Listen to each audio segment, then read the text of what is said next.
శ్రీకాకుళం జిల్లా ఇచ్చాపురం పోలీసులు ద్విచక్ర వాహనాల భద్రత పట్ల స్పెషల్ డ్రైవ్ నిర్వహించారు. వివిధ షాపుల వద్ద హ్యాండిల్ లాక్ వేయకుండా తాళాలు వదిలి వెళ్లిన వాహనాలను పోలీస్ స్టేషన్కు తరలించారు. వాహనాల కోసం వచ్చిన వాహన యజమానులకు అవగాహన కల్పించారు.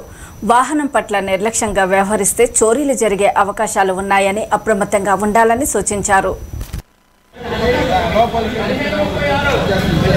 ఇచ్చాపురం పోలీస్ స్టేషన్ ఆపోజిట్ నుండి మార్కెట్ జంక్షన్ వరకు, అదేవిధంగా మార్కెట్ జంక్షన్ నుండి స్టేట్ బ్యాంక్ ఆఫ్ ఇండియా వరకు ఈ జస్ట్ ఈ ఎల్ షేప్లో అంటే 100 to 200 మీటర్స్ రేడియస్లోనే ఈ రోడ్లోనే మొత్తం స్టాఫ్ అందరూ వెళ్ళి వెరిఫై చేస్తే సుమారుగా 40 వెహికల్స్, 40 మోటార్ సైకిల్స్కి ఎటువంటి లాక్ చేయకుండా ఐడిల్గా వదిలేసి బాధ్యత రాహిత్యంగా వెళ్తారు.